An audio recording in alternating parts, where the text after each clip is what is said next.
Okay, 3, 2, 1. I'm not going to do it, Leander. Although I think we are live. Hey, can you keep the phlegm noises down over there? I think I got the vid, man. I'm not happy about it. God, no one wants to listen to your phlegm problems. Phlegmus Wallace. Ugh. Okay, I think we're live. You ready? I'm going to switch screens now, Leander. Here we go. We'll try it without the noise that you don't like. Okay. Now we're live. See how unexciting that is, Leander? There's just there's way more excited one, or it just seems like it's more exciting when I go. Boom! And we're live. Do you see the difference? Do you see the difference in energy level? I mean, one is boring. It's like the 9 to 5 Mac podcast, and one is CultCast. One is talk show, one is CultCast.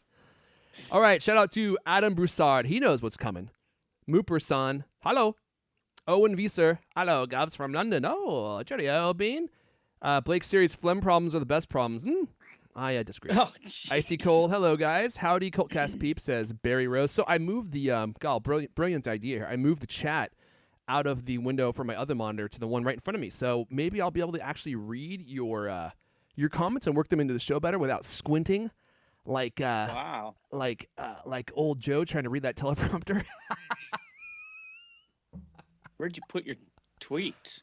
Oh, God. You only think about one thing. You only got one thing on your mind. You just want to see my tweets. Here we go, Lewis. Here's what you want. Here it is. Check out that clickbait. I mean, editorial. There it is. It's out. This is going to draw them in. Shout out to everyone. Look, I'll be honest. It's going to be a decent show this week. If you were hoping for an A+, I'm shooting for like a C-. And if we get that, I think we'll be doing okay. We got Chase McLean. Martin says, hello. Barry Rose, watching from Manchester, UK. Oh, look at that. That's delightful. We got a lot of good stuff in here, guys, and I got to be out of here. I got to be out of here in 1 hour. 1 hour flat. I got a bunch of boxes that I'm shipping out from my Amazon business, and the UPS guy, he cometh, and I don't have labels on any of the boxes, so I have to go out there before he gets here. Some of you may notice I'm going pretty loose this week. Check out this action. Check it out. How you guys like that? Should I go one lower, Lewis? Like you were asking for earlier? Oh, my God. There it is. Hey, that's libel. Let's let the algorithm catch that action. This is going front page. Ooh, is it hot in here? Holy moly. How do you guys like that? I'll take it one lower if you want. Just let me know. Chat. All right, Bonjini Nidlovu. Wow. Holy moly. No, Bonjini Nidlovu. I'm going to guess that's like Russian, maybe? Adam Broussard really should just be wearing the jacket. Don't tempt me. All right, guys, look. I don't have a lot of preamble here. Clearly, things are already going off the track. So let's just. Why am I wearing a coat? Man, people get so annoyed when I wear a coat indoors. Huh? Why mess with success? I'm wearing a coat because it's cold in here. It's always so cold in here in this time of year. So let's go ahead and let's wrap it up. Let's get Mrs. You Know Who propped up, and we'll get this show rolling because we're dropping viewers precipitously. Here we go. Mrs. D. Oh my! Look at that deep V. You know what I like. Oh, Mrs. D. Give me a break here. Look, let me button up one of these. I think I took it too far. I took that joke too far. Although our viewership did increase like 25%. We got a lot of stuff to cover here, Mrs. D. So if you would, let me go ahead and cue you up here, and we'll get this show on the road in 3, 2. Hello, and welcome to CultCast, the best 30+ minute Apple conversation you're gonna hear all week long. I'm your host, very sexy host, Aaron Elijah. Join me today. He's the architect of the Cult of Mac Empire, the author of a Johnny Ive biography, Steve Jobs biography, and Tim Cook biography. But check this out. My sources tell me that Tim Cook holds him in such high esteem. When he's done being CEO of Apple, he plans to write his biography. He's the founder of Cult of Mac. Leander Caney is here. That should be interesting. Hello. It's going to be called Best Apple Journalist, y'all. That's the title, working title. Also with us, he's like a shepherd, spending his days attending to the Cult of Mac writing staff, filling their food trough, nudging them with a cattle prod when their typing speed's slow, letting them down when they escape the writing cave. He's the managing editor of CultMac, and he'll come get you if you leave. Lewis Wallace is here. Yep. Oh yeah. Cattle prods. I see you. Need a upgrading. home kit cattle prod. Yeah, there's a bunch of gadgets that we need to be HomeKit-ized. You know what I was thinking the other day is I'd really love to get like a radiator heater, you know? Those radiator heaters that you can buy that just have oil in them and you turn them on, and all the ones they make of those are just dumb heaters with basic timers in them, and you can't program them very well. I have one that had a digital thermostat in it, and it just never shut off, and I didn't know that. So like my electric bill that month was like $800 because this thing was just always on. It wasn't that high. But how cool would it be to get one like a portable oil-filled heater that you could use with HomeKit? I feel like that would be a really popular device that people could like set schedules on and stuff. There's a lot of stuff that you can integrate into HomeKit. And one of the things I'm going to talk about later is the HomeKit Why just buy a support. smart plug and plug it into a smart plug? Well, the problem is you need temperature control. So I was thinking that too. So and actually I have one of them that is controlled with a smart plug, but the problem is like some nights it's cold, some nights it's hot, and you don't know what temperature to set this thing at. And then some of them are digital. So like even if the plug is on, the heater won't turn on because you have to go press a power button. So it seems like someone I just should set up make a HomeKit version, you know? Yeah, or a smart thermometer. Yeah, well, So that you you can use a smart thermometer with it, and I actually tried to do that. So in my setup, because you know my kid's room is far away from the thermostat, and I'm like I want to make sure I can control the temperature in here, so they're comfortable at night. And so I put a smart thermostat in there, but it doesn't connect to Wi-Fi. It only works via Bluetooth. So I wrote some automation in the Home app that says when the temperature on the smart thermostat drops below a certain threshold, turn the heater on, and then when it's above a certain threshold, turn it off. But it never triggered the heater because the room is too far away from my Apple TV, which is what controls all the HomeKit stuff in my house. So it just doesn't work. So you need too something bad. that connects to Wi-Fi, you know? Yeah, I know. DeLonghi makes a multi-dynamic heater HomeKit compatible. No. Yeah. I wonder if it's... Oddly enough, if you look at the HomeKit page on Apple's website, there's a section that says air conditioners. You click that, and it says air conditioners and heaters. Okay. And there's one by... Smart heater from Rio Heating. Interesting. I didn't know these existed either. I didn't either. You stupid. piqued my interest here. So that's something that I will definitely go check out. And, you know, it's interesting. I'll probably talk about this. We're going to do an all-new under review this week. Aside from talking about Magsafegate, the gate you knew was on the way, and the fatal flaw in the new MacBook Pro that will almost certainly make you not want to buy one ever again. And you'll probably just move to PC and use a Lenovo from now on. But I got some new HomeKit-enabled security cameras, Lewis. I know you use security cameras too. And the ones that work with HomeKit previously that I've used have never really been that good. And these new ones that I'm using, they work great. Actually, By who? So they're made by Eufy. So Anka makes them, and I'll talk more about them. And they're pan and tilt models, so it's really crazy. So this HomeKit camera, you prop it up, it's indoor, and it has like a swivel. So it's like it has like a swiveling head like R2D2. So it really looks all around. And the thing about it is like you actually I don't think you can turn the functionality off. So anytime a person's in the room, it's just constantly following you. So like you'll be walking and things like zzz. That's not creepy at all.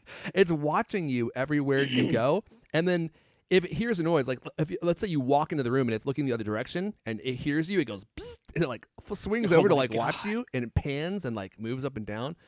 But the video quality is great. I'm already doing the segment. We'll have to wait till under review. But there are some. It has highlighted some issues with HomeKit security camera support that I'll be talking about because it's clearly not fully fleshed out yet. Let's see here. We're also going to be talking about I don't know. What did I already talk about? Oh yeah, there we go. So did not take long at all. Apple Business Essentials they launched this week. I don't really care about the actual service, but I do think the direction that they're going is really interesting. We'll talk about that. There's some new really cool features for iCloud on Windows. I know a lot of you make fun of me for bringing this up, but I use a PC and I have my Mac and my iPhones and everything, but there's some work I do on my PC, and having this extension on PC is actually super useful, and they added some new features to it, and then we'll wrap up with an all-new under review. Yeah, some people look like they have the Eufy made by Anka, the indoor cams and the outdoor cams. They're so far they're pretty nice. Let's see. Before we dive in, Lewis Wallace. Ah, shucks, I forgot to set up the camera. You want to take it away and tell us about the Cult of Mac store, and while you're doing that, I will hop over to set up the camera work. Sure. Yeah. You go to, as you might know, store.cultofmac.com. Store.cultofmac.com. Mm-hmm. Yeah, that's right. Okay. Check it out. I just want to make Go sure. there, Right. and boy, every week we got something new on sale. You know, the thing is just stuffed full of all kinds of Apple accessories. This week we were selling Switch Easy Apple Watch bands, 20% off. You go there, and we got, I guess we got like 5 of them available at sale right there. 5, yeah. Look but at all these those are like, beauties. you know, 25, 40, 32. You know, not that expensive. Yeah. Good looking Apple Watch bands and good prices. Much better than what you're going to pay at the Apple store. Oh well, that goes without saying. Yeah. Okay. Get some other ones here. No more. We got tons of things: AirTag accessories, AirPods accessories. I'm looking through the iPhone straps. cases, of course. Uh-huh. Tons of Apple Watch straps. We've got. I mean, if you haven't been there in a while, go check it out. I mean, we've got a bunch of manufacturers, and they make all kinds of Apple Watch bands. You know, some that are a lot like the ones you see in the store, and other ones that are radically different. So if you want something new and maybe not so expensive, go check it out. What was that URL again? Store.cultofmac.com. Store.cultofmac.com. Check it out if you want to get yourself a high-quality accessory for your Apple gadget at an affordable price. I just made that up right now. You can have that, but I do need some royalties, so we can talk about that after the show. Yeah, I'll send you a nickel. Okay. I'll take that, actually. Nickel of every sale. That works for me. All right, let's go ahead and just a nickel. just one nickel. Okay, well, you'll nickel. have to negotiate that with my high-powered legal team. Let's talk about the the M1 MacBook Pro and Magsafegate, the scourge of the new M1 MacBook Pros, and honestly, it might be a reason for you to never use a MacBook Pro again. Where's my story?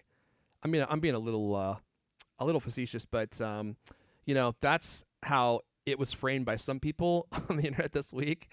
So the ironic thing about the new the MagSafe, right, and the new MacBook Pro is that it was put there so that if you trip over the cord, then the cord will disconnect and it won't send your, you know, $3,500 MacBook Pro crashing to the ground.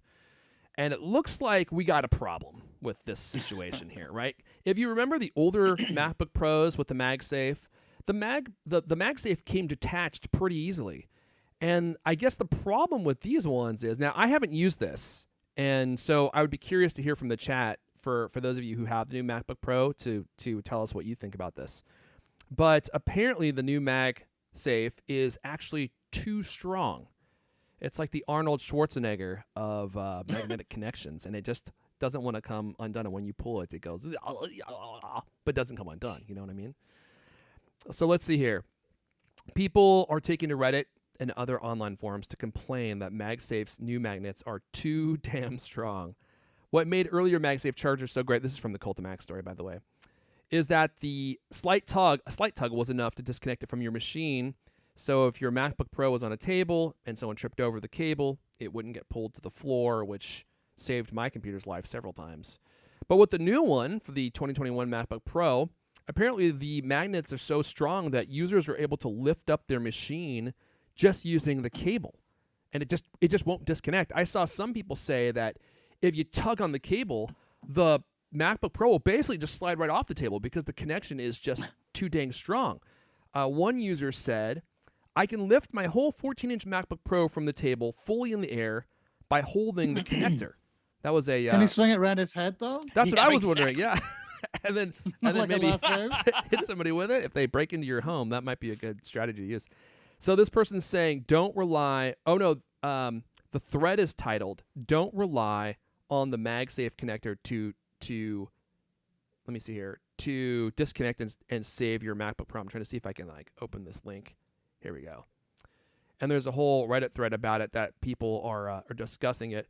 And I would pose this question to either you, Lewis, or Leander. Well, first of all, do you guys have the new MacBook Pro? Because now that I think No. about it, I don't think either of you guys got one, huh? No, we're not pro enough for that, man. Yeah. Well, I didn't think that you were pro enough to get one, but I thought maybe you'd try to be a poser. You know. A proser. You are a proser. You're the king of pro posing. So let's see here. I'm going to the chat. Then people are just mad. Adam Broussard saying it was too good to be true. You knew. I mean that was the thing that cracked me up about this is you knew something was going to pop up, right? Yeah. And amidst all the praise, amidst all the excitement for the MacBook Pro, you knew eventually someone was going to find something that they had to really complain about. So let's see here. Barry Rose is saying, yep, I just tested it, and you have to give it a good pull. Hey, wait a second. Okay, he goes on. It disconnects if you fold it upwards or downwards. Okay, so it needs that angular action in order for you to get it out of there.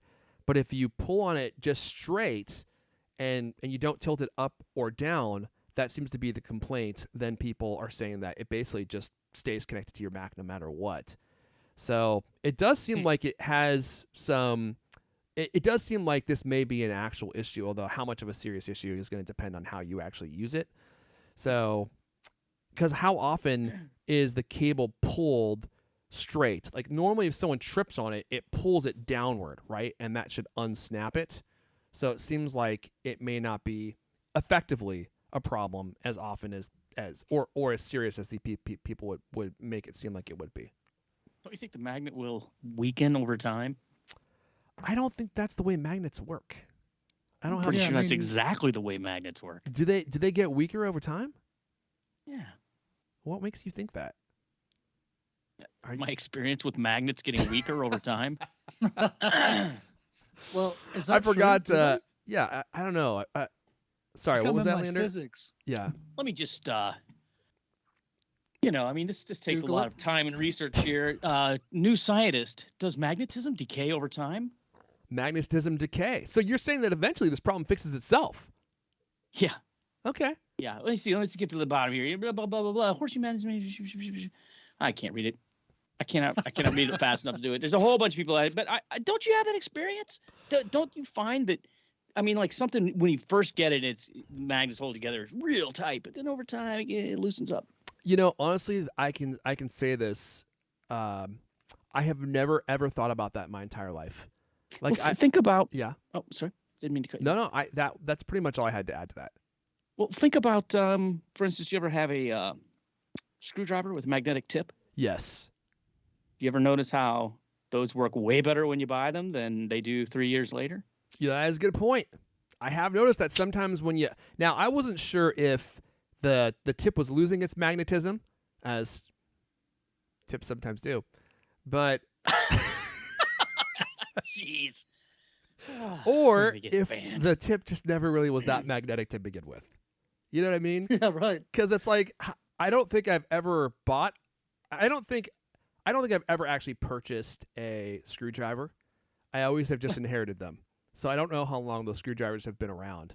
But now that you mention it, I do know that there's a trick where you can magnetize a screwdriver tip by don't you have to like put it in water and then like rub a magnet all over it and actually will magnetize the tip of that screwdriver? Have you ever tried to do that?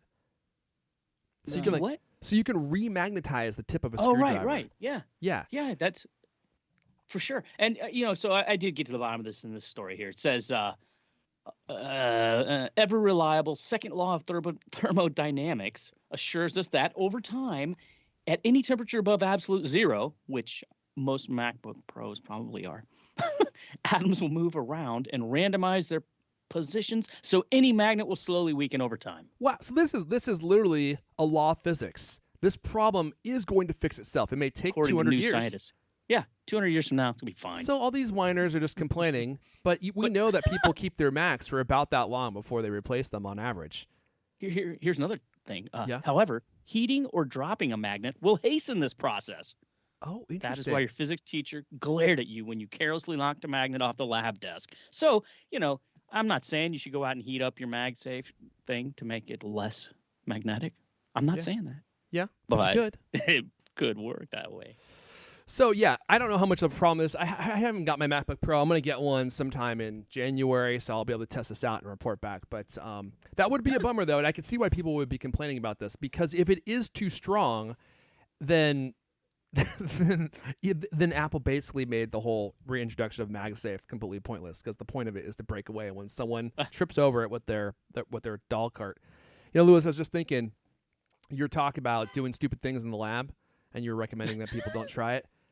I don't know why I just thought about this story, but have you ever done something really stupid and you think back and like, why did I think that was a good idea? And I was just thinking of a story that came to my memory when you were mentioning that. And there was one time in high school where I was in I think it was a chemistry class, and they were passing out all the tools that we were going to use for dissecting something that we were going to be looking at.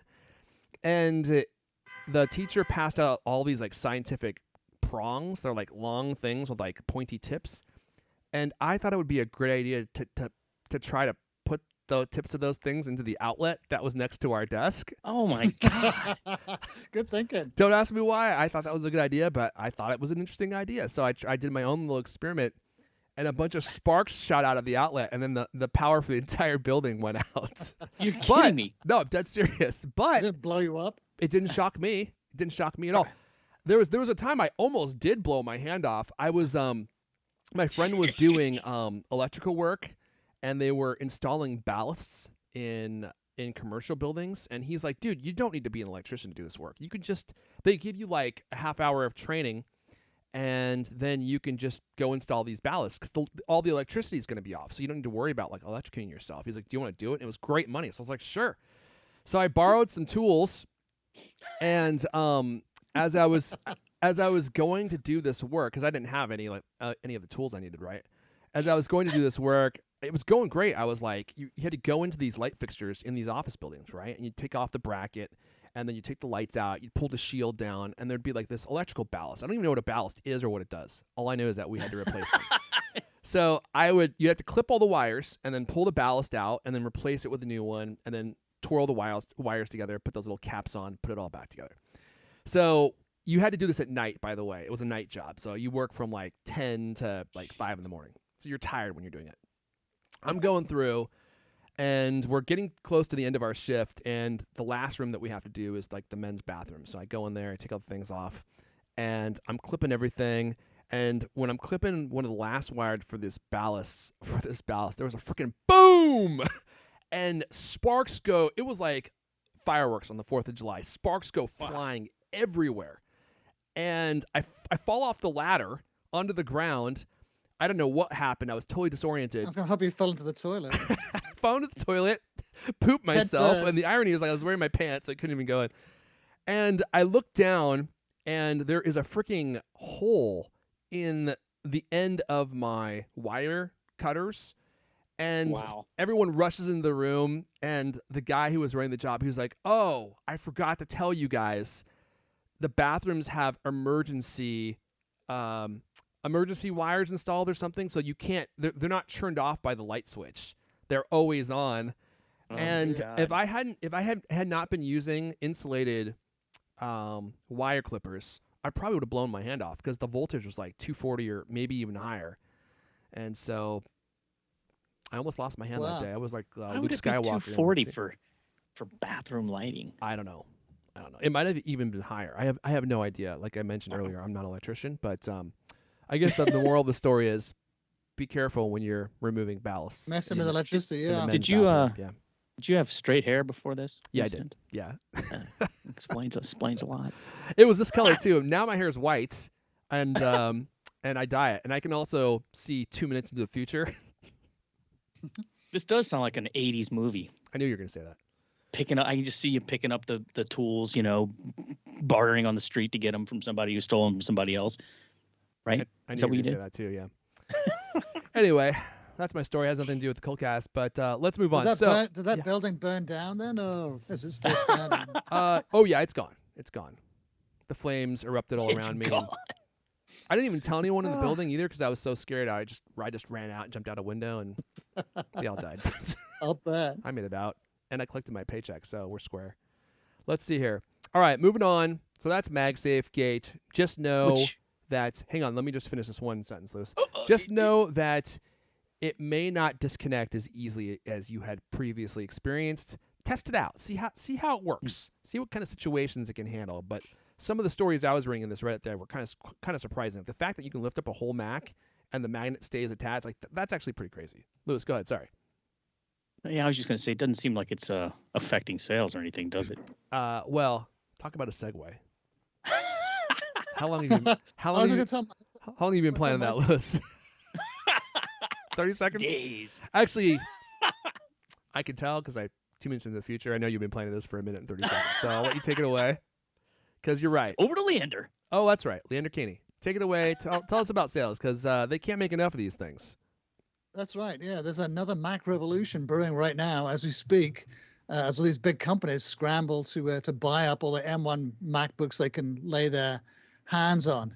So our writer Killian went out and checked out what people have been saying on Twitter and on the social medias, and some big companies like Reddit, Twitter, and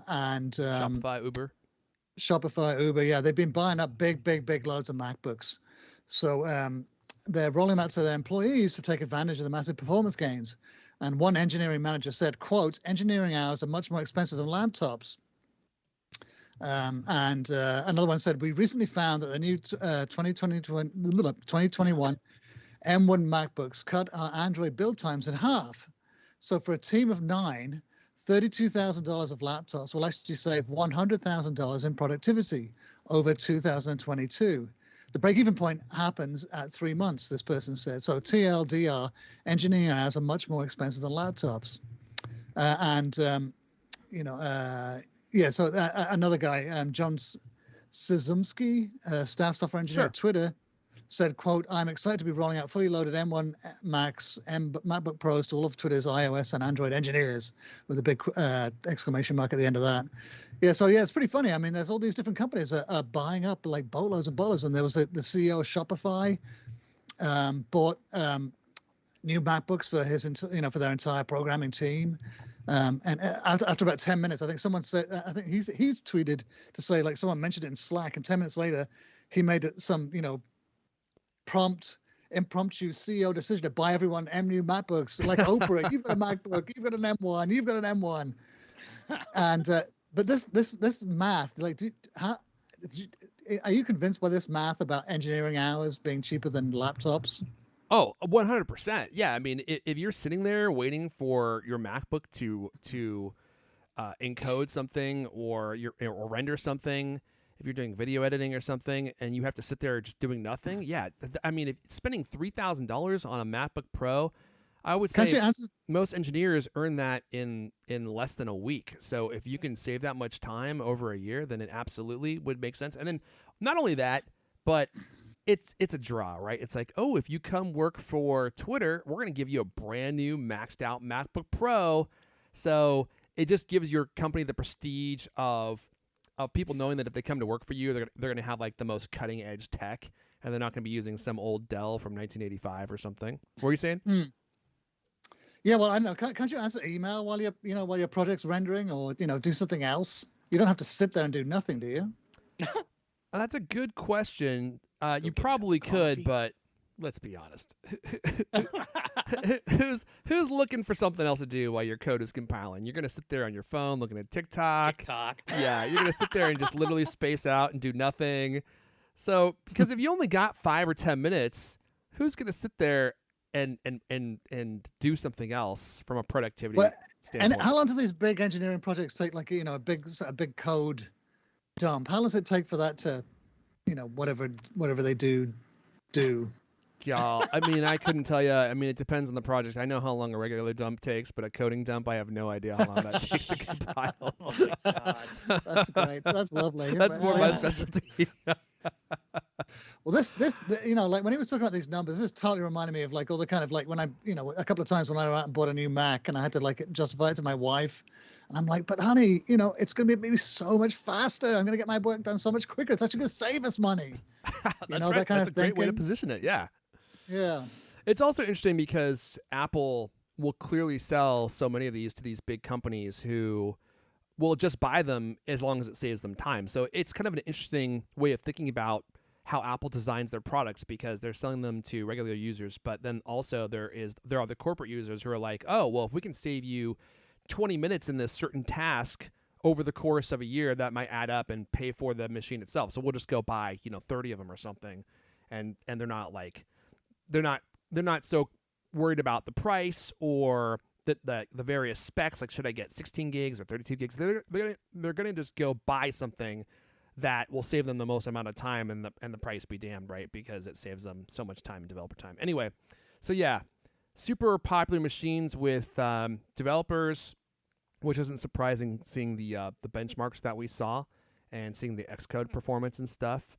So Twitter, Uber, Shopify, and there are some other pretty big tech companies who are all like going out and spending a ton of money on these, which is great because my Apple stock, where's my phone? Oh no, here Dude, we go again. my freaking Apple stock, it's just been going sideways for way too long. And I don't know if you guys have looked at the price of Bitcoin lately. Oh my gosh. So actually, funny enough, like 3 or 4 months ago, my mom got me to buy Bitcoin and Ethereum for her. And it was funny because I had never even bought Bitcoin or Ethereum, but here my mom is buying it for herself. And Wow. she's more than doubled her money at this point. Like, especially her Ethereum, she bought it at like $1,600 or $1,700 per coin. And I don't know if you guys have looked at the price of Ethereum lately. It's like almost $5,000 per coin now. So like, it's just going crazy. I mean, Tesla stock is going crazy again, and then there's Apple. Oh, sorry, my Apple Watch started spouting off about. You knock $1 off the price every time Siri screws up. Yeah. Let me give you guys a preview of what my Apple stock is looking like. Here it is. Oh my God! There's Some my kind Apple of cult. There's my Apple stock. I know he did this That's what I interview. thought too. Is he joined the what's it called, the what was the name of that weird cult that cut off their penises? For the Yeah, what aliens? was it called? The Love Heaven's Gate. They Heaven's did. Gate. They chopped them off. I think they so. Yeah. castrated themselves. I did not hear that. I did not And- hear and that. Holy moly! Love from here at Love from. I'm going to need you to chop off your dong if you want a job. That It's does like, not oh, look good. He But looks you like got a new MacBook. but you get a maxed out MacBook Pro. So what's more important to you? Yeah, sorry for those of you listening. mugshot or booking photo. We're looking at a lead image from this story about how Johnny Ive recently had an interview and he confirmed that he is still working for Apple Love from his agency is still working for Apple, doing work for Apple. And this video that they took this screenshot from, somebody said in the comments, is Johnny Ive in prison? It looks like he's broadcasting this from a prison cell. He's wearing like this white shirt, and then behind him is a white wall, and it looks like what they would put you in if you were in prison. So I don't know if he's like in his new office or something. Gitmo. He might be at Gitmo helping design their ankle bracelets or something. I don't know, but he not a great color scheme. Anyway. I digress. We're so far off topic. I don't even know where we are in these show notes anymore. Yeah, this is nuts. Oh, you know what? Okay. Let's do a quick plug for the Cultamac giveaway, Lewis, before we continue, because I know you got Right. some cool stuff this week. Should we do that? Yeah. This week, our giveaway is from Blue Shark, maker of high-quality watch straps.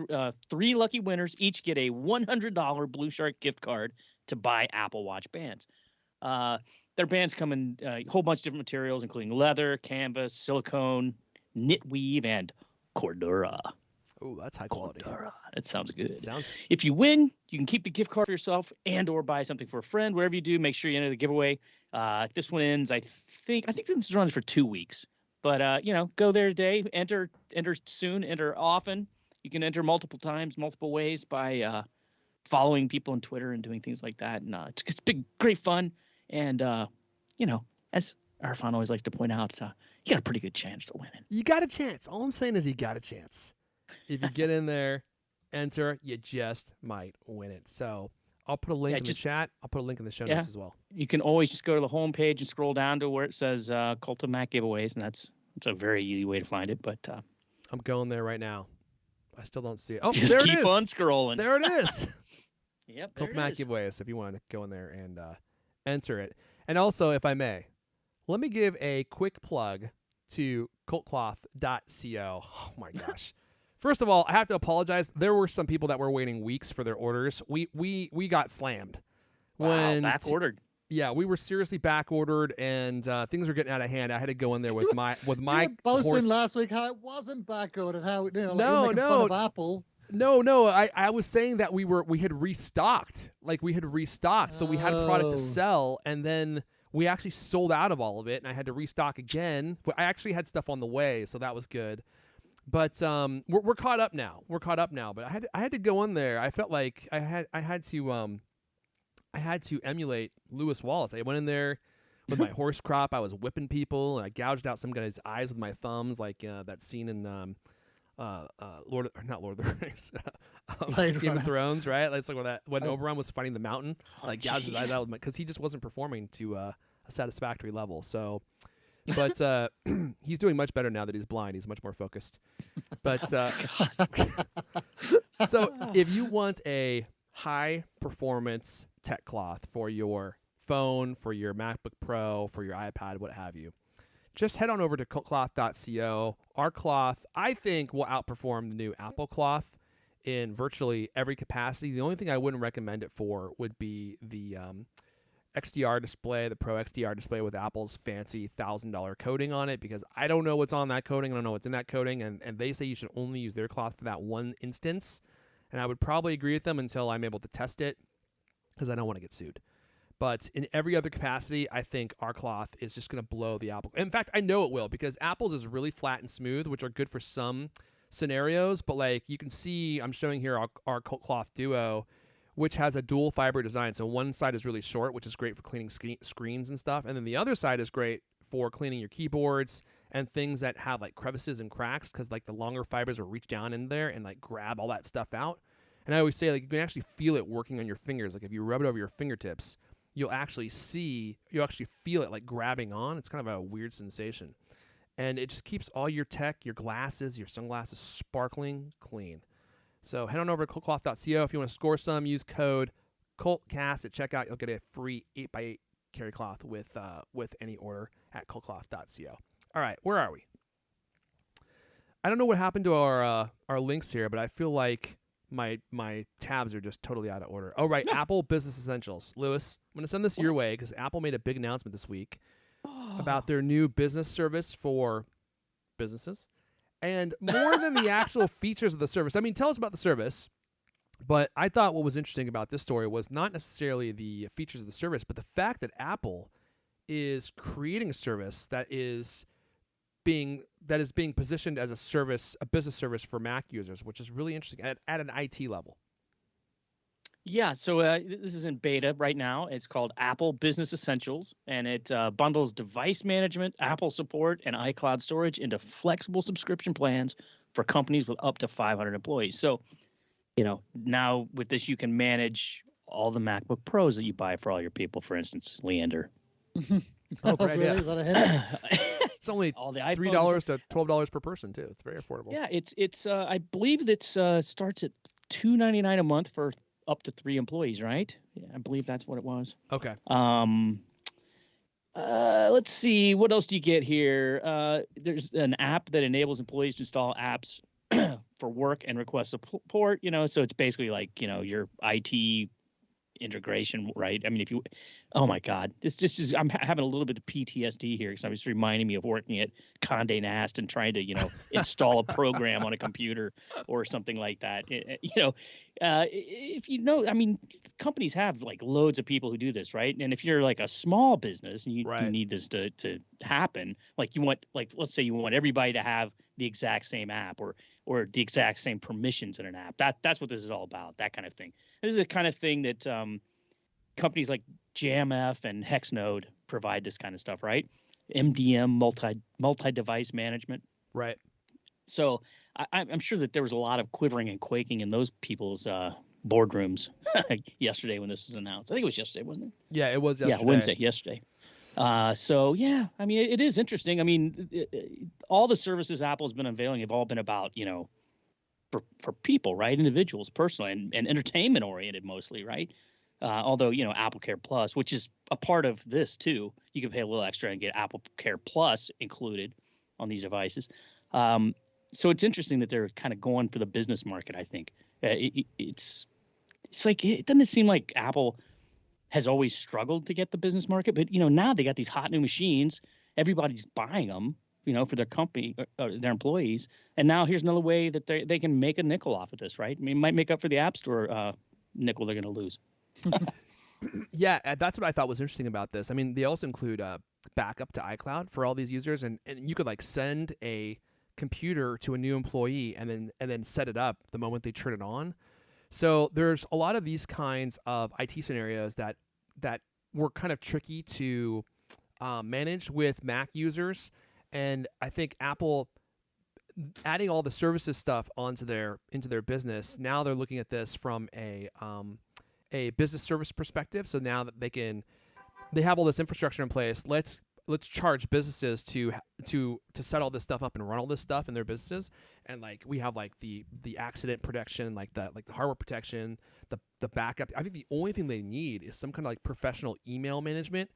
And then they are basically competing with Microsoft at that point. I mean, if they are able to do all this business level stuff, I mean, they already have like real-time collaboration with the iWork suite, so you can go in there and work on a Pages document together. There's a lot of stuff that they're already doing, and it seems like they're kind of working on the foundation of all these services, and eventually Apple might be the Microsoft of the Mac world, right? So like Microsoft has all this infrastructure to support PCs and using PCs in office environments, and then maybe you'll have Apple doing the same thing with Macs, which is something that's been sorely missing for a long time. It's kind of hard to, I mean, the Mac has never been as easy to use in an office environment as a PC because it doesn't have the foundational backing that PCs have. And maybe Apple's getting into the business, which is pretty interesting, which would make it easier for businesses to deploy and support these kinds of machines, which means that businesses might actually consider doing that, and you wouldn't have to have like a Lenovo when you go work for that company. They might actually give you like a $3,000 MacBook Pro that's fully loaded or something like that. So it's actually kind of cool if you're in the workforce. You might have more of an opportunity to use a Mac in your regular work. Which, what did Steve Jobs famously say? It's like giving someone in hell a glass of ice water, if I remember correctly. That's iTunes for Windows. You're right. Speaking of a cup of glass water. Yes, go ahead, Louis. I was going to say, they've got things that in this new thing, it makes employee onboarding simple. They've got this thing called Collections, which lets the IT staff configure settings and apps for individual users, groups, and devices. It could be everything from like VPN configurations, Wi-Fi passwords, all that stuff. And this is, companies like JMF and Hexnode who advertise with Cult of Mac frequently. This is the kind of thing they've been offering. And now, Apple's coming for their turf. Yeah. Well, Apple had already offered something similar in School Manager, right? I don't know much about it because I never used it, but right. I think they had a similar. They've had this for years for schools, to manage the deployment of large numbers of Macs in schools and iPads, but I don't know how much overlap there is. I was just trying to Google it real quick. Didn't come up with very much, but yeah, they've been doing this, and like JamF has been competing with Apple School Manager. They're saying that their solution is a competitor to Apple School Manager. So it sounds like there's kind of a lot of overlap. Maybe they already had this in a lot of the pieces already put together, for schools. And it is interesting that they are targeting small business, like you said, that hasn't been a focus before. They're putting their tentacles into everything now. It's just really crazy seeing them. I mean, the amount of stuff that they're doing with Apple TV. That has been truly astonishing to watch, to borrow a phrase from Kenny. It really is, though. I mean, seeing how much progress they've made in a year and a half, and how they have all of this content now, and some of it actually looks pretty good.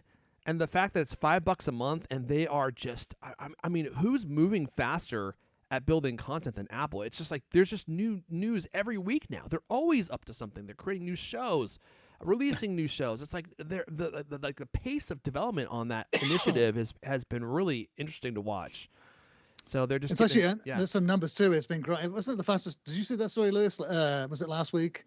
Well, yeah. I mean, it's growing quickly, but that's what happens when you have no viewers, right? I mean, they're like. This is estimates, right? I mean, Apple won't say how many people, but what I saw was something like they have 3 or 4% of the market. And Netflix is still growing a little bit, most of them are most of the big ones have kind of plateaued. I mean, you know, Right. how many streaming services does the world need? I mean, there's on that graph, if you looked at it, there were probably 20 of them that they charted out. So that's what that whole story was saying, was that basically, yes, Apple is growing faster than the other ones because it's lower. Mhm. But it's It's true. still- I mean, they're definitely putting on adding a lot of content, and some of it is pretty good. But I don't know that I don't think they're putting in more than, for instance, Netflix. Yeah, I don't know if they're putting out more than Netflix, but for $5 a month, I feel like the value is definitely there. Like it's borderline for me. I'm probably gonna subscribe to it pretty soon because I'm like, for $5 a month, the amount of content that they're putting out and the amount of content they have in development. Like when we did a show a while back when I went to the Wikipedia and I showed you how much content was in development, it was like 200 things. They are working Yeah, on so much content right now, and then they just keep trickling it out. And who knows what it is at now? I should go back and look again and see how many shows are in development, how many movies are in development, because it was an astounding number. Yeah, it's tons for sure. It's tons for sure. And Dr. Brain is pretty good. I haven't seen it, but I'll add that to my list after I watch. Is it good? Yeah, well, I I've see- only seen one episode, of course, because they only give you. Well, I think maybe they put 2 episodes out, but I that's one thing I really hate about Apple TV, and it definitely puts me off watching their stuff. I hate getting one episode and then waiting another week, and then waiting another week, and then waiting another week. I don't like that. Yeah, they don't like it when people subscribe, watch all their content in one fell swoop, and then leave. Well, that's not even possible now, you know. And I mean, I don't know. I think they're biting off their nose to spite their face. I know. I don't like it when To use companies a- do that either. You know, like, but I do get why they do it, because especially with Apple, they need to bring you back. Otherwise, people would just go in, watch all the content in 1 month or 2 months, and then just leave for a year and come back in a year, right? And this way, it's Yeah. like, ooh, you got that. You always have that carrot. I want to see what happens next week, and so they got to On the like other stagger all hand, the content out. If they were to do that, they might have more, might generate more buzz, because more people might say, "Oh, I'm going to watch this this series this week." You know, Right. And it never hurt Netflix, did it? no, and it definitely, to me it seems like this really outdated mode of thinking like a TV network. Mhm. And when I think about that kind of viewing, I think of 1983 or something like that, and I don't know, it's just The VCR. yeah, it just I don't Well, know.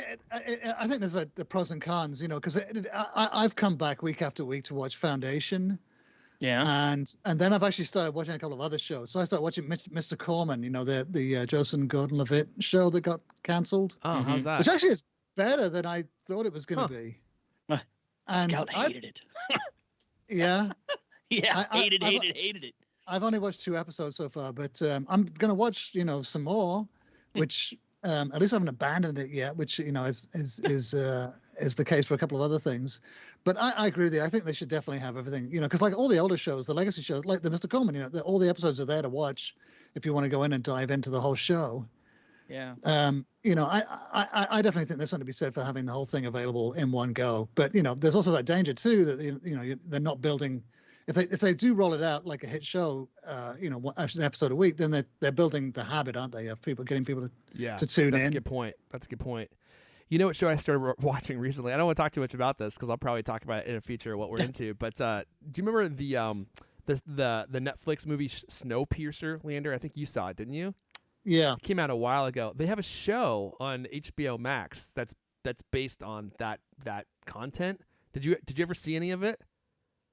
I The saw the movie. I Snowpiercer haven't show- seen the TV show. Okay. No. The show was interesting.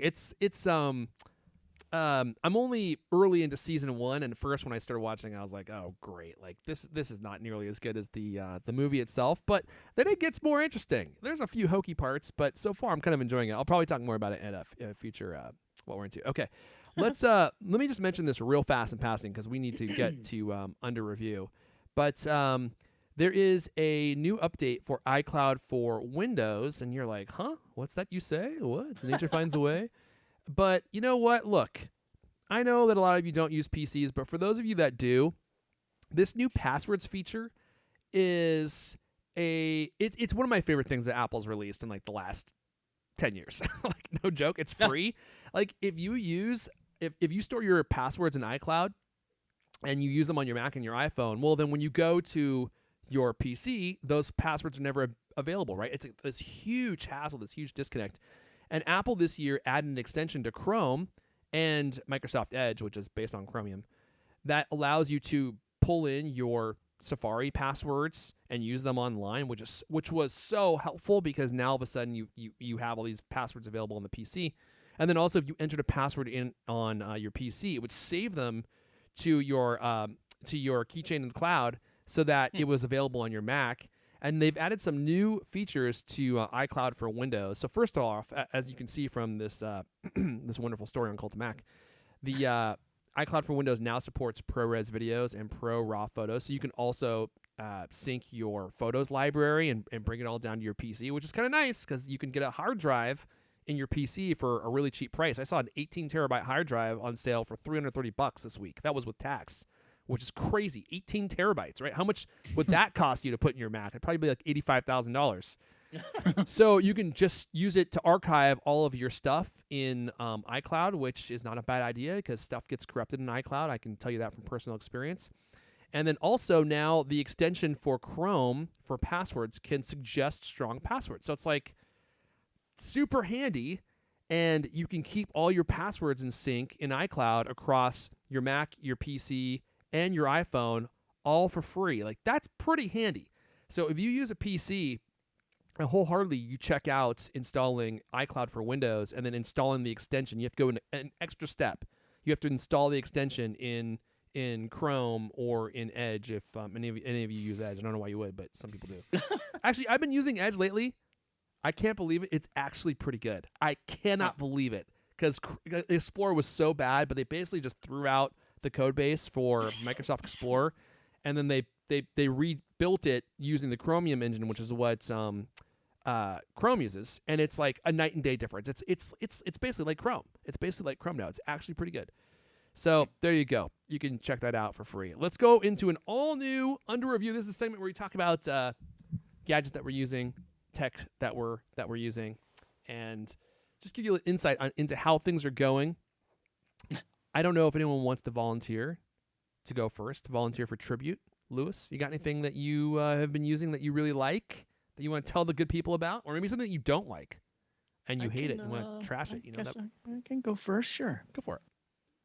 All right. I've been checking out the Soundcore Liberty 3 Pro. Oh, I always get confused with their naming. Is that what you're going to do? What? Is this what you're going to talk about? No. Okay. No. Why would you think that? It had that sound of like, No. That was just me being curious. All right. So for people who aren't familiar, those are I don't know if you can see this. I can't tell what the heck's going on, but Yeah, I can see it. they're little wireless earbuds, you know, and they don't have stems. They're the kind that fit fully into your ear. They got the little silicone wing tips on there that hold them in place. Yeah, okay. You kind of put them in and twist them in Wrench so they them in screw into your ear. Uh-huh. Different sizes to fit even gigantic ears like our good friend Charlie Sorrell has. Yeah. So these things sound pretty good, man. They're active noise cancellation. They actually, because they don't, they go screw in there right into your ear. They have a fair amount of noise cancellation just from sitting in your ear canals.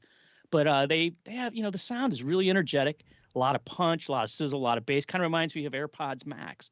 Yeah, I don't own those anymore, or I just reviewed them. You reviewed Leander, so I can't A/B these with those, right? I think, but they have a lot of bass, a lot more bass than, for instance, AirPods Pro, maybe in too much, in fact. But you can easily dial it down. They have this Soundcore app. I think I may have talked about this in the past, but the app is really cool. You pull it up, you can use multiple Anchor. These are made by, Anchor. Yeah, I'm trying to pull this. Soundcore. What's the name of the product again? Lewis? Soundcore Liberty 3 Pro. Okay, I'm just trying to pull it up. Liberty. Well, 3, Anchor, the company that makes the chargers and the cables. Yeah. Soundcore is Anchor's audio division, and Eufy is like their security division. Yes, right. Yeah. So they make a Soundcore app that lets you it presents all these sort of EQ presets, but in a very visual way. So you get like these little tiles, and it says, bass or, treble boost or acoustic or spoken word, things like that. You could tap them. And the thing I really like about it is when you tap that, it shows you, the sort of histogram of, what frequencies are being cut, which ones are being boosted, et cetera, et cetera. Apple has something similar, but it's like buried in the music app, right? You got to dig into the music app, and then you just see, names, acoustic, classical, and this is my favorite, late night. What does that mean? Late night. Well, yeah, I'd like to listen with the late night setting. Anyway, so these things also, they have a touch interface in the ear, which I don't like it as much as using stems, to be honest. Yeah. And in fact, I really like the old original AirPods and AirPods 2, the tap interface. I like that more than the kind of squeezing that you do with the AirPods Pro. And I find this a little bit harder to deal with, but I'm also really used to using AirPods, right? And so it's early days me checking these out. But when you compare them, for instance, AirPods Pro, which I think AirPods Pro lists for what, $249 still? Yeah. Although you can get them for $189. These things list for $169, and I think they're kind of sold out. I mean, it looks like you can't get one now for months, but you can get them at Best Buy. Well, not November 22, right? Yeah. Oh, okay. I was talking about buying them online, but anyway, the battery life on the Soundcore Liberty 3 Pro is up to 8 hours versus 4.5 AirPods Pro. They have wireless charging, but no MagSafe, which I think the MagSafe is probably pretty cool with the new AirPods. They have active noise cancellation. I haven't really had a chance to test it, but I can tell you that when I was using Liberty Air Pro 2, their names drive me crazy. They have ones with stems too. They're more like AirPods. I checked these out on a flight last summer, compared them with AirPods Pro, and they're at least as good, the noise cancellation. These things come in black, white, fog gray. Oh, look at the fog right now. Dusk purple. So that seems like a bad idea to get the white ones. Dusk purple, yeah, they didn't want to call it lavender. But anyway, I definitely wouldn't hesitate to recommend them if you don't have a bunch of Apple devices. Like if you just have an iPhone or you just have an iPad, they're pretty great. Or if you're, God forbid, you're an Android person. God, sorry, that was involuntary. And the reason for that is, why I say if you only have one is, I don't know if you happen to read Ed's post, Confessions of an AirPods Virgin. Did you read this? I can't say I had the pleasure. Well, so one of our writers, Ed Hardy, reviews a bunch of stuff for us. He'd been using, third-party Bluetooth stuff, not AirPods. Finally got a pair of AirPods, and he's like, "Oh my God, it's so much easier. Everything is so much easier when you're switching between all these Apple devices." Yeah, it is. Yeah. And when you go back and use something like these things, which are great earbuds for $169. Yeah. It reminds you how kind of spoiled you are by the Apple ecosystem with AirPods, and how Apple lets those devices do certain things it doesn't let other things do. And I'll tell you, it's kind of weird. I mean, these things have a very solid Bluetooth connection, like so solid I have a hard time sometimes disconnecting it. Like I can't. Whoa, it's the MagSafe of Bluetooth. Yeah, thank God they don't stick in your ears like that. But it's just like they're like I used these with the Apple TV while I was working out one day, and then the next day I went to use the AirPods Pro, and no, I had to dig into the settings, disconnect from these, and so there you go. If you only have one Apple device, I think they're great, and I'll definitely take those when I go like on an international flight, because I bet that the noise cancellation is at least as good and probably better than AirPods Pro, and the longer battery life. I mean, you get on a 14-hour flight, you need 2 sets of AirPods to get you through, right? No, you just plug them back into the case for 5 minutes, and they're ready to go after for another hour. Yeah, then you plug them back in for 5 minutes, and take a little break. You know what I mean? Switch them out, swap them out. All right. Anyway, they're pretty great. They sound pretty good. They sound pretty good. Yeah, you're saying they sound like they sound pretty good. Yeah. You haven't used them, right? The product sounds pretty good. Yeah. Right. Yeah. What's the case like? Oh yeah. Okay. Let's see. Well, very much like a AirPods kind of case. It's a little bigger. It's bigger, and I gotta say the case feels a little flimsy. Like the top of it feels a little cheap, but charges with MagSafe or wireless. pairing is pretty good. Pairing's fast, and like I said, I haven't had any flakiness whatsoever with them, aside from just I would rather use my AirPods right now, and they whatever device won't relinquish the Anchor ones, but that's not a bad thing for them. It's just it just is what it is. Streamline from the chat. I'm watching the CultCast on my iPad, but I had to go to the kitchen. I popped in my AirPod Pros, and the sound immediately transferred. Priceless. Fantastic. Yeah, it's true. It is. It's really. It's impossible. That built-in, yeah. It's if you have more than one, it's impossible to discount how that's just. It is invaluable. All right, I'm gonna crank through mine real fast because we got to be done in 8 minutes, so I can go. So I'm gonna get mine done in 2 minutes, and I'll hand it off let me go first. Yeah, and no kidding. Jeez. Well, I'm like 20. How long have we been listening to you talk about these dang earphones? Like 20 minutes. So I got my wife a robotic vacuum. She really wanted one, and I had an interesting experience. So actually, she got one for free. It was an older Roomba, right? And if you don't know anything about robotic vacuums, there's kind of like the older generation and the new generation. The older generation would basically just drive around your house and bump into things, and then basically map your house based upon what it didn't bump into. It's like, oh, I was able to go straight 10 feet here, so I'll do that next time too. The new generation have LiDAR, and dude, these things are a feat of modern engineering. In fact, I've only had this thing, so I got a Roborock S6. It's a really popular brand on Amazon. Roborock. And it's not as well known as the Roomba is, but it's got a lot of extra bells and whistles. And so I plugged this thing in the other day. We got it. We retired the Roomba that we got for free, and I was like, here's a real machine, honey, use this now. And dude, this thing is crazy. Like, it has a LiDAR detector on the top, or I guess a LiDAR shooter, or whatever you want to call it. And it will like get close to something and then stop and then adjust itself and then drive along like the corner of your wall. Like, it actually maps out your whole room and then drives around it. It's the difference between being able to see and not being able to see, right? And trying to create a map of a room using your hands and like holding your hands out and like touching everything and walking around versus having a laser map everything for you. And the precision of this thing, like it came up to a hat yesterday that was on the ground, and it stopped and it drove around the hat and kept going. I was like, whoa, that is wild. And it's just crazy to see this thing in action. It's like it just detaches itself from the dock.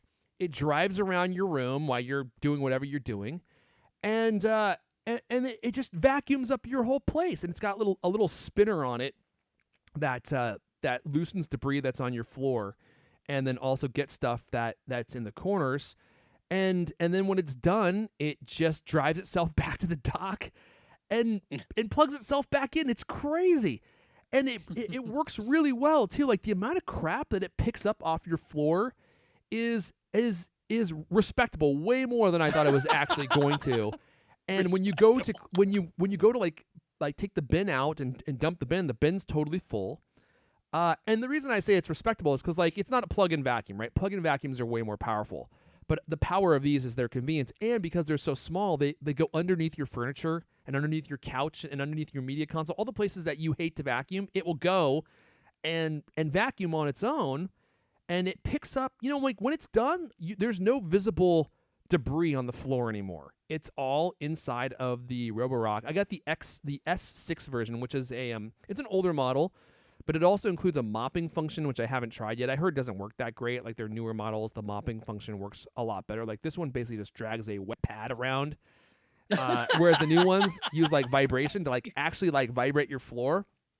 You could duct tape a coat cloth onto the back of it. Oh, now I hadn't considered that.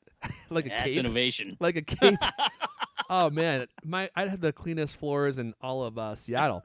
But anyway, all that to say, I'm new to these things, and they really are a feat of engineering. Like, when you see this thing driving on its own autonomy around your house and actually cleaning your floors, it really is an amazing thing to see. Especially when it can. The newer models have LiDAR, and some of the newer models have even better like obstacle avoidance and like mapping technology than the older ones. I mean, the fact that this thing. So another example, and then I'll stop. I had a bunch of boxes around my house last night, right? And because I'm getting ready to make a big shipment to Amazon, some of you know I have an Amazon business, and there's just boxes stacked everywhere. And I was like, this will be interesting. Let's watch this thing try to navigate around my living room with all these boxes everywhere because these weren't here yesterday. It doesn't know these are here. And it would go up to the boxes, and then it would see that they were there, and it would drive around them, and it was like a maze. It navigated the maze, and it got all the way across my house, and some of the squeezes it has to get through to get back to the dock are pretty tight. And it stopped a few times to think and like scan, and then it would come up with a solution and be like, zzz, and it would drive in the middle of all these boxes, juking and weaving, and then go back to the dock. And I was like, that is truly amazing. Like the fact that this piece of technology with sensors is able to figure out what direction it needs to go on its own volition is just an incredible feat of an accomplishment that it can do this on its own. Meanwhile, vacuuming your whole floor. So if you've never had a robotic vacuum before, they're pretty cool, as you can tell from my passionate. I know you're pretty enthusiastic about it. Once you've had it for a while, yeah, and then it drives into some dog poop and spreads it all throughout the house, or chicken poop probably. It's not going to do that, man. It's got LiDAR. Well, the one thing that it has tried to do, and I was laughing about this. I'm like, this thing's trying to kill itself. Like it will go over to where my dog bowls are, and my dog bowls are in like this little wire tray, and there's one for food and one for water, and it goes bonk, bonk, bonk, and like it keeps trying to vacuum underneath the water bowl, and so the water bowl's like, shifting, and I'm like, oh no, I'll run over there because it's like trying to dump the water on itself to like fry itself because it is tired of being my robotic cleaning slave, right? To be a slave. Free me. It's like, and it does it every time. Like today, I programmed it to not go to that side of the room, and it went over there anyway. And it kept trying to like hit the water bowl, like dump the water bowl on its head. So I got to figure out how that works. But anyway, it's pretty cool. All right, that's my pick. Wow, It's the Roborock S6 robot vacuum. There's a bunch of different models, and they have the S7 and maybe even They're the getting a S8 lot of now. praise. I was looking at the S7. That's crazy, man. It's got sonic mopping. Yeah, and I heard that works pretty well. Like it actually works pretty well. Suction. I haven't used it. I should reach out to them actually and be like, hey, you guys should send me the newer model. I just praised your robot on my tech show and see if they'll give me one of the newer ones so I can compare it. But I mean, the Roomba has the brand recognition, which is why everyone buys it. But I think that there's been several companies that have actually surpassed them from a functional perspective and a technology perspective. And Roomba just basically banks. This is my opinion. Roomba just basically banks on the fact that they were first, so everyone buys them. But there are other models that are out there that are better. They've been keeping up. Roomba's got cameras now with room recognition, and the camera actually points up and looks at the ceiling and the walls. Really? And it knows where it is from that. And it has a self-emptying dock too, so it empties the bin. Ooh, I've heard about that. Do you have that? Yeah, and Does it work? I gotta say, almost every single day you gotta rescue the robot from something. It gets caught here, or it falls up a step, it gets stuck. Like it vacuums up something. Like there's a lot of care and maintenance, especially with kids. Like you got to go around and do a little bit of cleaning up before the robot goes around and cleans up. I've noticed that too, because today it was like it partially sucked in my daughter's blankie, and it was like driving around with this blankie stuck inside of it, trying to figure out where to go. There you go. Yeah, mopping the floor with a blankie. And then it did her doll later that day, and her doll's hair was stuck underneath it, and I couldn't pull it out. I had to. So yeah, you're right. Anyway, Kids screaming in tears. Every single day, like it's not gonna rescue this thing. But if we don't do it, the house gets, because we've got pets, cats and dogs.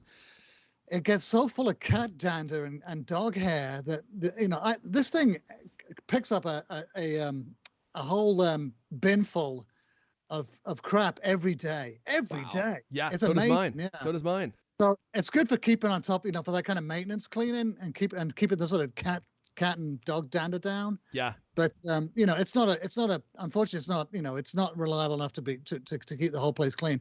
Well, I've got one here at work, and the one at work works flawlessly. Like in the office here.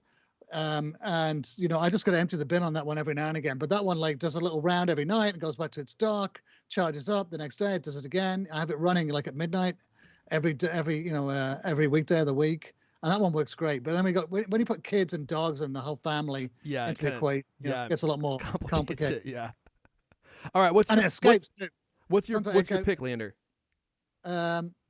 Okay. Well, I got a piece of hardware which I wanted to talk about, but I'm not quite ready yet because I Okay, haven't got just it give us a tease. working 100%. Okay. So I was going to review Finch, the new Tom Hanks movie Okay. on Apple TV, which is like the biggest. I think they just put out a release today that said it was the biggest release on movie release on Apple TV so far. Yeah. Is that Did right? they put out a press release? I saw, insiders say.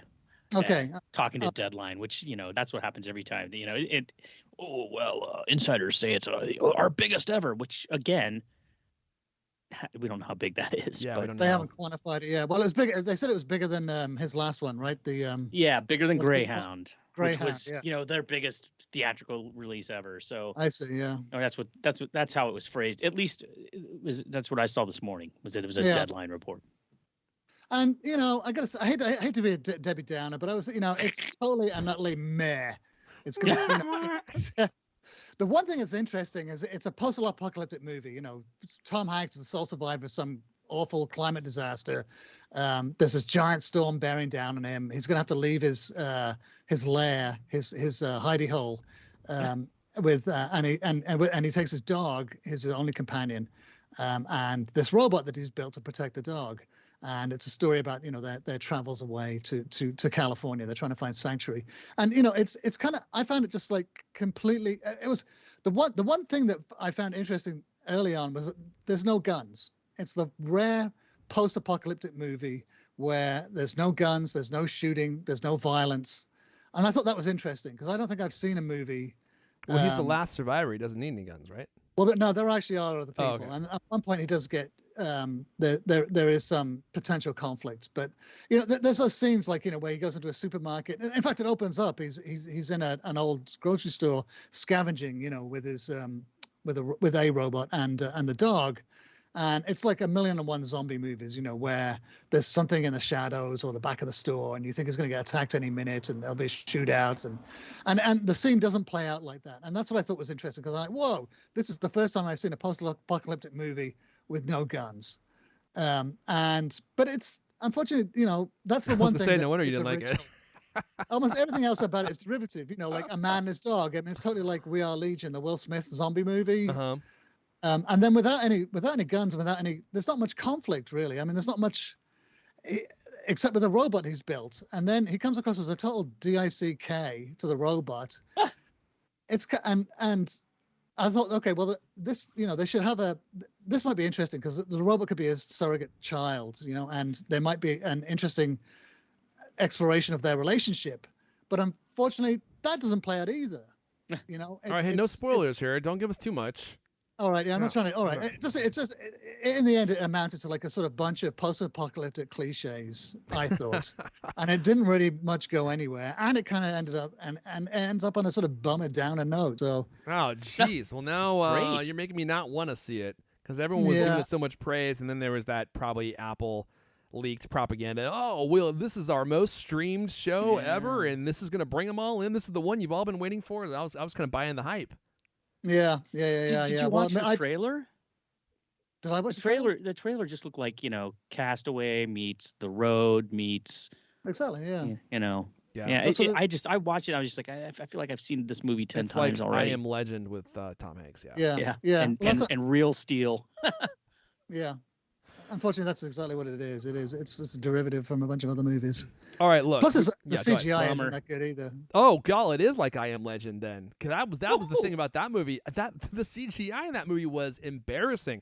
And actually, the CGI in the Snowpiercer show, it was comically bad. The opening scene where they're showing you the train, it looks like CGI from the late 90s. It's really bad. It's like, did you guys not have enough budget to pay for this one CGI scene? It's one scene. You didn't have enough for one scene? I mean, come on. Can you make some cuts to craft services and get that one scene out, But look, I got to turn on the music now because my UPS guy is going to be here any minute. And if I'm not ready to go, he's a muscular guy. I've done this to him once before, and I don't want to bear his wrath if he comes out and my boxes aren't ready. So I'm going to go ahead and wrap it up there. That's all the CultCast we have for you guys this week. If you want the fun to continue, we're all on Twitter. I'm at Arifon, ERFON. Lewis is at Lewis Wallace. Leander is at LK. This has been the CultCast, the best 30-plus minute Apple conversation you're going to hear all week long. New episodes of the CultCast come out every Thursday night. I almost got it perfect. And we'll see you guys